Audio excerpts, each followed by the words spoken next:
নমস্কার বন্ধুরা, Monica's food খাজানাতে সবাইকে স্বাগত। আজ তৈরি করব ছোলার ডালের পুলি পিঠে। মুগ ডালের পিঠে তো অনেক খেয়েছেন, একবার এইভাবে ছোলার ডালের পিঠে বানিয়ে খেয়ে দেখুন। মুগ ডালের পিঠে থেকে দারুণ টেস্টি হয় এই ছোলার ডালের পুলি পিঠে। আমার চ্যানেলে নতুন বন্ধু হয়ে থাকলে চ্যানেলটি সাবস্ক্রাইব করে পাশে থাকা বেল আইকনটি প্রেস করুন আর নোটিফিকেশান অল করুন পরবর্তী ভিডিওর আপডেট পেতে। আর যারা ফেসবুক থেকে ভিডিওটি দেখছেন তারা পেজটি ফলো করুন। নতুন বন্ধুদের স্বাগত জানাই আর পুরনো বন্ধুদের পাশে থাকার জন্য অসংখ্য ধন্যবাদ জানিয়ে শুরু করছি আজকের রেসিপি। আমি এখানে 2 কাপ পরিমাণ ছোলার ডাল নিয়েছি। ছোলার ডালটা সারা রাত জলে ভিজিয়ে রাখবো। আর যদি সময় কম থাকে তাহলে 3 থেকে 4 ঘন্টা ছোলার ডালটা ভিজিয়ে রাখবেন। এক্ষেত্রে ডালটা একটু বেশি সময় সেদ্ধ করতে হবে।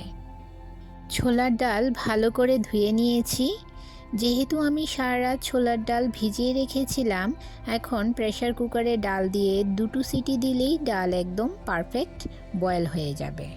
ডাল সেদ্ধ হয়ে গেছে, এখন একটা চালনিতে নিয়ে ডাল ঠান্ডা করে নেব। চালনিতে নিয়েছি কারণ যদি ডালের মধ্যে এক্সট্রা জল থাকে সেটা ঝরে যাবে। এখন একটা মিক্সি জারে ডালগুলো নিয়ে নিলাম, এর একটা পেস্ট তৈরি করে নেব। বন্ধুরা, ঠিক এই রকম একটা পেস্ট তৈরি করে নেব।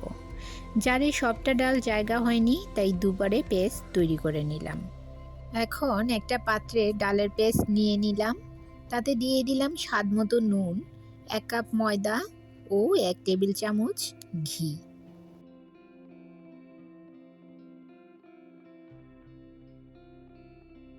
সমস্ত উপকরণগুলো খুব ভালো করে মেখে নিয়ে এর একটা ডো তৈরি করে নেব।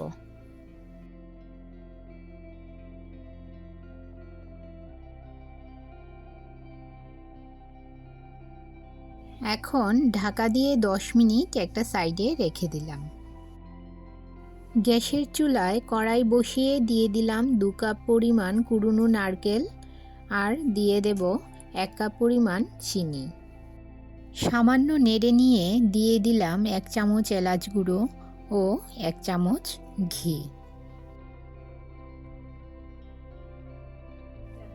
সমস্ত কিছু ভালো করে মিশিয়ে নিয়ে নাড়তে থাকবো যতক্ষণ পর্যন্ত না একটা আঠালো ভাব আসছে ও এর কালার চেঞ্জ হচ্ছে। মিডিয়াম ফ্লেমে কন্টিনিউ নেড়ে নেড়ে ফিলিং তৈরি করে নেব। লক্ষ্য রাখতে হবে যেন পুড়ে না যায়। এবার 2 চামচ পাউডার দুধ গুলে নারকেলের মধ্যে দিয়ে দিলাম। বন্ধুরা, নারকেলের ফিলিং তৈরি হয়ে গেছে। এখন গ্যাসের ফ্লেম বন্ধ করে দেব। এখন একটা সিরাপ তৈরি করে নেব। গ্যাসের চুলায় একটা পাত্র বসিয়ে তাতে 2 কাপ জল দিয়ে দিলাম আর দিলাম 1 কাপ পরিমাণ চিনি। আপনারা যে যেমন মিষ্টি পছন্দ করেন সেই অনুযায়ী চিনির পরিমাণ কম বা বেশি করতে পারেন। চিনির জল ফুটতে শুরু করলে 3টে ছোট এলাচ ফাটিয়ে দিয়ে দিলাম। 10 মিনিট মিডিয়াম টু হাই ফ্লেমে জলটা ফুটিয়ে নেওয়ার পর গ্যাসের ফ্লেম বন্ধ করে দিলাম। চিনির সিরাপ তৈরি হয়ে গেছে। এখন যে ডোটা তৈরি করে রেখেছিলাম সেই ডোটাকে আবারও একটু মেখে নেব। হাতে সামান্য তেল লাগিয়ে নিলাম। ডো থেকে ছোট ছোট লেচি কেটে নেব এবং এইভাবে 2টো আঙ্গুল দিয়ে চেপে চেপে একটা বাটির শেপ তৈরি করে নেব। পুলির জন্য বাটি তৈরি হয়ে গেছে। এখন নারকেলের ফিলিং বাটির মধ্যে দিয়ে বাটির মুখ বন্ধ করে নেব। এখন একটা চামচের সাহায্যে এর উপর একটা ডিজাইন তৈরি করে নেব। এভাবে আমি সমস্ত পুলি তৈরি করে নেব। গ্যাসের চুলায় একটা কড়াই বসিয়ে ভাজার জন্য কিছু পরিমাণ রিফাইন্ড অয়েল গরম করে নিয়েছি। এখন তাতে একটা একটা করে পুলিগুলো দিয়ে দিলাম। এক পিঠ ভাজা হয়ে গেলে অপর পিঠ উল্টে নেব। এভাবে আমি সমস্ত পুলিগুলো লাল লাল করে ভেজে নেব।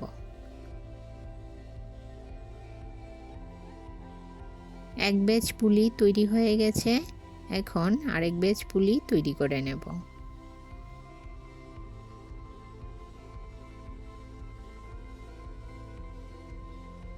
সমস্ত পুলি ভেজে নেওয়া হয়ে গেছে। এখন এর থেকে অর্ধেকটা আমি চিনির শিরায় দিয়ে দিলাম, আর বাকি অর্ধেক পুলি এভাবে শুকনো অবস্থায় রেখে দেব।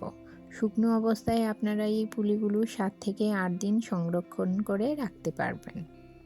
পুলিগুলো সারা রাত চিনির শিরায় ডুবিয়ে রাখতে হবে। সারা রাত শিরায় ডুবে থাকার ফলে পুলির ভেতর শিরা ভালো করে ঢুকে যাবে। পরের দিন গরম করে পরিবেশন করুন দারুণ টেস্টি ছোলার ডালের পুলি পিঠা। রেসিপিটি ভালো লাগলে অবশ্যই একটা লাইক করুন। আপনার একটা লাইক পৌঁছে দিতে পারে আমার রেসিপি আরও বহু মানুষের কাছে।